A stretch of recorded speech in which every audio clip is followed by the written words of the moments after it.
Hello there, Libras. Welcome to your weekly reading. So, as I told all the other signs, it's a type of reading, and the reason I am condensing a week's worth of reading into this video is because next week I'm going to be super swamped, so I'm not going to be able to publish a weekly video for you. So this is going to serve as what was really interesting is the cards fell out two at a time. So these two fell out, and then these two fell out, and then these two, and then those two. So they kept falling out two at a time. And when that happened, I couldn't really focus to get like an image for you. I couldn't focus to get like an image for you. So as we go through this reading, whatever images comes up, then I will relay it for you, okay? But the two indicates to me that compromise, that partnership, that that sense of duality as well, indecisiveness, looking at ourselves in relations to another person. That's what it feels like to me. And those are like, I feel like the stereotypical Libran traits, okay, where it's like you see yourself in relations to another person. You see yourself as part of a whole, and you are at your best when you have another person by your side to bounce ideas off of, in order to feel secure, in order to feel like you are complete, okay? So it's very reminiscent of like Pisces, Gemini, and Librans. To like that energy is very reminiscent of Pisces or Gemini. So you might have those people very, very prominent in your environment, or you might have those placement very prominent in your chart, in your natal astrology chart, because there's this sense here about wanting a partner, needing a partner, or needing just somebody by your side to bounce ideas off of, to come to for advice, or to just physically have by your side. So what I feel here is the way this spread is coming up, there's a need for us to seek people. If we're going to seek people anyways, if we're so relationship focused, or if we're so other focused, it is very, very important for us to seek people who are very different from us, okay? And I honestly believe that, the one of our lessons in life is to learn as many things as possible, and to learn as many things as early on as possible. When your mind is young, it is very agile. It is very regenerative. You can make connections. You can cram in as much as you can. You can pull a lot of all-nighters and retain information really, really well when you're young, okay? And when you're young and you purposely put yourself in many, many different work environments, okay? So like a year do this, another year try to do that, try to shift jobs as many times as possible, so that you get to know what environment is more suitable for you, so that you get to meet people, and that you get to put yourself in a myriad of situations and learning environments, so that you're exposed to as many things, different experiences, different circumstances, different belief system as possible. And so it is really important for us to steer away from that sense of safety by surrounding ourselves with people that are so like us that we don't grow. So aim for more partners or relationships or people that really challenge you, that really sometimes oppose you, that will really bring out that sense in you where you're just like, I disagree, and here is my perspective or my take on this situation. Putting yourself in those situations will kind of encourage you or force you to defend your beliefs. And through the process of exchanging our belief system with another, we might realize, wow, my belief is not very solid and secure to begin with. Maybe I need to adopt a new belief system. And through the process of defending our beliefs, it strengthens our resolves about our belief system. It makes us feel, if we can defend something, it makes us feel a little bit more sure about ourselves. It makes us feel a little bit more sure about what it is that we truly, truly, truly believe in. So, a life of adversity builds character. So I definitely feel like, wanting to surround yourself with new people, different people, and not only different and new, but people that see things from a different perspective. People that are that challenge us to, not so much like conflictual situations, but people that will really challenge us, people that might not have the same belief system, people that will continuously um, ask us these important questions so that we can refine our thoughts, refine our thinking. Um, I'm also sensing as well dealing with different people and pushing yourself out of that social comfort zone will allow you to fill in the knowledge gap. So a lot of the times, we believe in one thing, okay?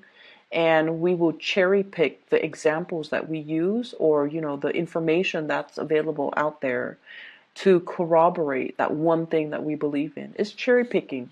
And most of us, fall into that fallacy. And so this message for many of you, I feel it is about doing the necessary research in order to fill in the knowledge gap, doing it the right way, doing it the proper way, not just cherry picking data or information and then glossing over the information that, runs counter or is contrary to what it is that we're trying to persuade people on, what it is that we're trying to tell other people. So I feel here the need to be very, very fair and see things from both perspectives for you guys so that you can refine your thinking, so that you can fill in the knowledge gap, so that you can understand, okay, maybe I was wrong with this belief and I need to switch over. But before I switch over and abandon my previous belief system, I need to do my research to make sure I know where I stand. And the reason I harped on this was because, the cards fell out two at a time. And also, there's a huge thing here about, I'm seeing a lot of students, you're going through some type of a training situation, and I feel almost like some of you, and not all of you, but some of you, you're just like, I already know this. Why are they giving us training on this? Why am I forced to sit through this? Why am I being taught something I already know? And I almost feel like that mentality, will will be to your detriment. Okay? So I feel like there's a way that you're doing something, and that's like your go-to process. Like you've already got it down, and you're just like, I already know what I'm doing. All these people, they're wasting my time. They don't know what they're talking about. But it is something that you have to do. So some of you, for example, you're going to school to get a degree. And a lot of people nowadays, in order to land a very good job, we need a combination of experience, real life work experience, as well as degrees and diplomas. And I feel like for some of you, you're going through the motions. You already have the work experience. You already have the hands-on work experience. You already know what you're doing. And yet you're forced to go through some type of training, or you're forced to finish school in order to get that diploma so that you're more employable. And I feel like it's very, very frustrating for you. But I would say take that paradigm shift, because you're there for a reason. You already probably paying tuition. You're Even if the training is provided for free, it could be, led by by your company. You're already going to have to be there. Make the most of it. And whenever we enter an environment, any type of environment, whatever we put in is whatever we're going to get out. So if you're very hands off and very detached, and keep people at arm's length, and already come in with the attitude that I already know this, then you're going to get very, very little out of it. Okay, so I feel that there are things right now where you have to fill in the knowledge gap. You might not have all the information, and the people around you might have information that you need, okay? So for example, if you're a financial planner and you're forced to, as a part of your coursework, as a part of renewing your license, you're forced to attend some financial planning workshops just to, get those credits, just to renew your license. And you're coming in there and you're just like, I already know all of this stuff. And the people that are teaching it lack the experience. They lack the articulateness that you guys love as an air sign. So what I feel is maybe you're not there to learn financial management. You're just there to renew your license. Maybe you're there to, assist the other people around you that might not grasp the concept as well. Maybe you're there to help them go through that process. Or maybe you're there to network and socialize. There's a reason for you to be somewhere. And so you have to make the most of it. Okay, see things from the other side. And there is a thing here about, I'm seeing a lot of students once again, and there's some information that you feel you're missing, some very, very vital piece of information. And I see some of you obsessively reading up on it, doing a lot of research. And you're just like, wait a minute, this research is not available out there. Maybe that's the line of inquiry that would be really, really good for a dissertation, for a master's thesis, for like even a senior thesis for those of you who are undergrad, or even for high school, like a senior thesis. If there is a question, a very pertinent research question that you feel the literature doesn't exist out there as it relates to this one question, maybe that's something you can explore so you can chart new territory so that you can, maybe your thesis or your master's thesis should be, why isn't there literature on this really, really pertinent topic? Okay, filling in the knowledge gap. And that's what I'm seeing happening here for the next 2 weeks, which is really weird because there are a lot of students here, but type of a big project, and you feel you might not even be a student, you might just be working, and there's a large project that you're trying to finish up or you're working on, and you feel like some pertinent information is missing and you're not able to find the data, you're not able to find the information. And so you might be spinning your wheels a little bit, okay? Maybe that is an area worth exploring for some of you. Aside from that, what I do feel is I have somebody in your environment, like this is somebody that is younger than you, and I feel like they're very, very interested in you. And they try to ask you, like, hey, do you want to do this? Do you want to do that? But it seems like you guys are deferring to work or deferring to your hobbies in order not to socialize. So this is like some of you, classmate, others a friend, others a colleague, and then for others, it's somebody you're in some type of a, I see like, they have reached out many, many times. You want to do this? Do you want to do that? And you're like, I'm busy, I'm busy, I'm busy. And you are not looking at them, I feel, when you're saying this. And I feel like they have initiated many, they have asked you many times, you want to do this? You want to do that? And the answer was always no.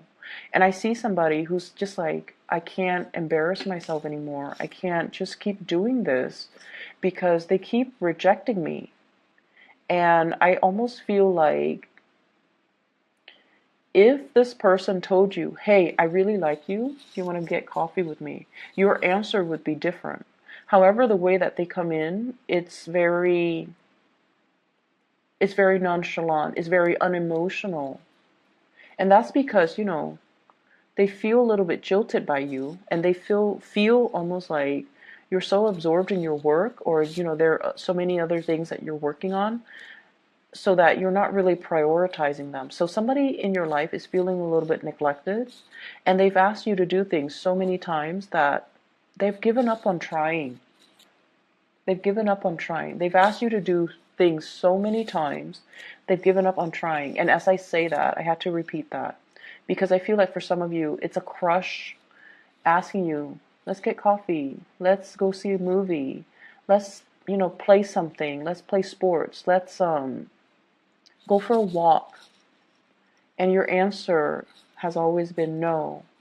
And I feel like they are cowering because they're embarrassed. They're embarrassed of the rejection. And also, when somebody reaches out and we don't, look them in the eyes and we just tell them, no, I'm busy, it hurts. It hurts on a very, very deep level. And I feel they're hurt, and I feel they still look at you. If you made a move on them, they would be so happy. They still look at you. They're still interested. But it's almost like I have to, look elsewhere because this person is probably not interested in me. This Libra is probably not interested in me. And I'm too embarrassed right now because they've turned me down so many times and I can't put myself through another rejection. Okay? So you got people here that are really eyeing you, Libras, and they see that you're a hard worker. They see that you are somebody who's very serious. Like your energy is coming in very serious for the next 2 weeks, and they're trying to get your attention. And there's a lot of fun to be had, but you're busy. Some of you are working overtime. And some of you are just, trying to make extra income. So you might be dabbling in a lot of different activities in order to make ends meet. And hence, I see a lot of students. But either way, that's what I'm sensing. And I mentioned something earlier, and then I got sidetracked. The phrase that I repeated earlier, and I apologize, I'm a little bit scattered in your reading. The phrase that I mention and I repeat it was, they've asked you to do something so many times that they're tired of trying. Okay? For some of you, this is somebody who is a little bit nagging, is what I'm sensing. It's somebody that is like, do this, do that. There are conditions. There are like rules and conditions imposed upon you. And this is somebody that's like, they're never satisfied. They're always nagging.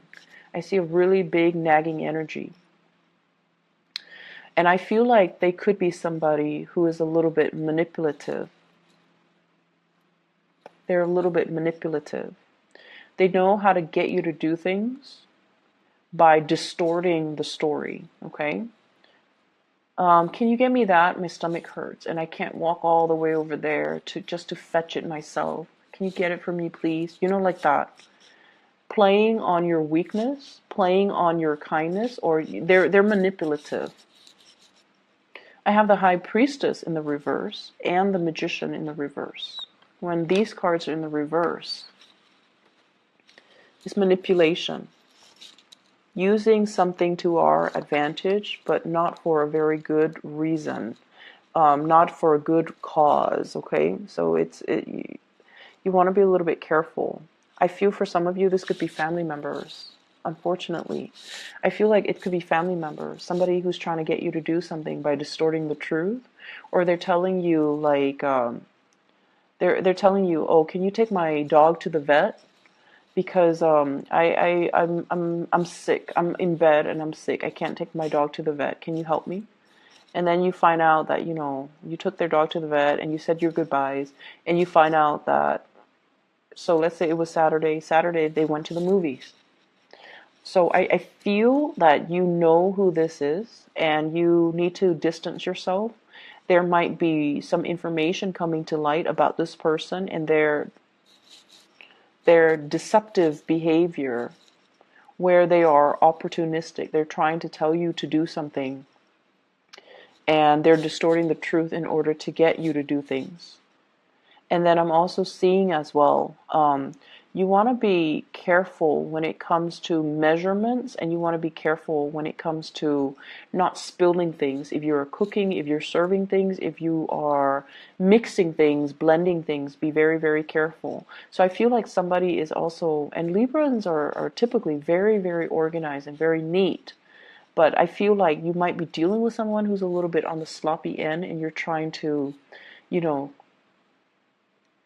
tell them to, clean up your act or be less messy, or, learn to clean up after yourself, learn to be a little bit more tidy, be a little bit more organized.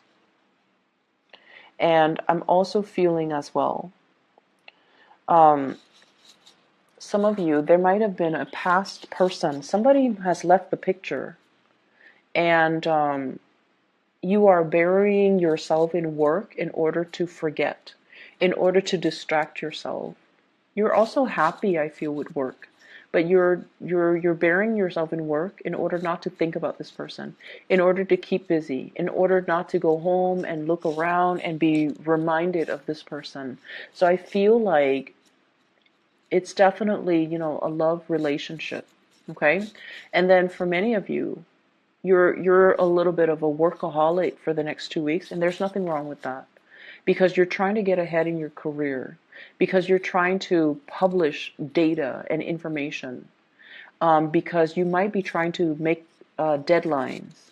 But I feel like there's a sense of like, I need to be productive. I need to excel. I need to produce something. And if I keep, working at it, chugging away at it, or plugging away at it, produce something, produce written work, produce like results, produce statistics, produce a dissertation, produce like a master's thesis even, or like some type of an essay or something that is up for public scrutiny. If I keep producing, it's going to really enhance my professional image and my career and my prospects. So there is a big push for you as well to, be a workaholic and to challenge yourself and to do all the work that is necessary for you, and then others, trying to forget a situation, a person from the past, and you're overcoming it through burying yourself, doing some type of a work.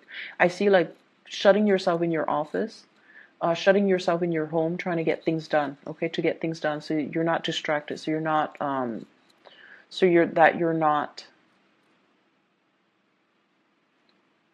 that you can forget things, so you can tune people out. I feel like for many of you, you're rebuilding your wealth. You're rebuilding your wealth. So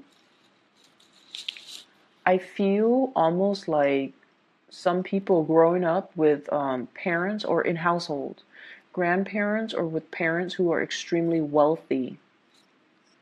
And I feel like, they passed, it's almost like the environment was so stable and so full of abundance that things were taken for granted. The knowledge on how to accumulate wealth was never passed down. It's like you either had like really, really successful parents or grandparents, and they knew how to make money work for them. They didn't slave away. They didn't have to work hard. They're just very business or, financially very savvy. But the knowledge, the ways to make money and to generate the money and to make the money work for you, it was never passed down. And I feel like you're at a point where you can definitely ask, and they won't hide anything from you. But I almost feel like you're trying to do it the hard way to generate wealth, and you're reinventing the wheel when you could easily reach out and ask, like, how did you do that? How did you accumulate, so much property when you at such a young age? What is your secret? What is your investment secret? So I feel like there's a conversation here about finances that can be had with, people that are successful in your life without you having to do the legwork and to reinvent the wheel. So it's like doing things the smart way rather than the hard way. Okay? The past person from the past person in the past, excuse me, I'm so scattered with your reading, I'm so sorry. The person from your past, there is a cycle that has closed out. Somebody, I feel, is residing at a large distance or long distance. Somebody's residing far away. Somebody is, transitioning into a new phase in their life. Somebody has left the picture, And I feel almost like I see some of you reading, like rereading old text messages, rereading old emails from this person, looking at pictures of this person, but more so the contact, the communication, and yearning for this person. And I feel some of you might be in a position where, you know, it could be that one person that I mentioned before where they asked you so many times and they've been turned down so many times and now they're embarrassed. And so you're wondering and you're wondering, like, are they going to come back in? Are they going to ask me again? Right now I'm free. And they're not coming back in. So reach out to that person. If somebody asks you twice or 3 times, they're definitely very, very, very interested. And, you know, time could lapse. Time could like elapse between, you know, the times that they asked you and the last time that you said no. But I feel like if somebody asks us to do something, right, 2 or 3 times, you want to get coffee, you want to get lunch, you want to go for a walk, there's definitely still interested in you. And so reach out. Reach out for that communication. Don't bury yourself in work trying to forget. Don't be so caught up and wrapped up in things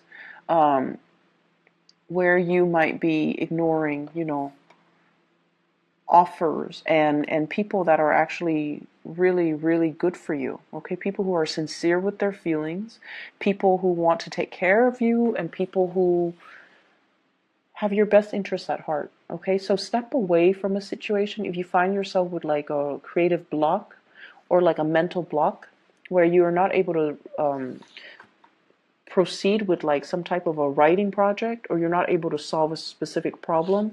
Step away from it. Maybe take up that offer for coffee. Maybe take up that offer for a walk and do those things to clear your mind so that you can come back and look at a situation with, you know, a fresh pair of eyes. Okay?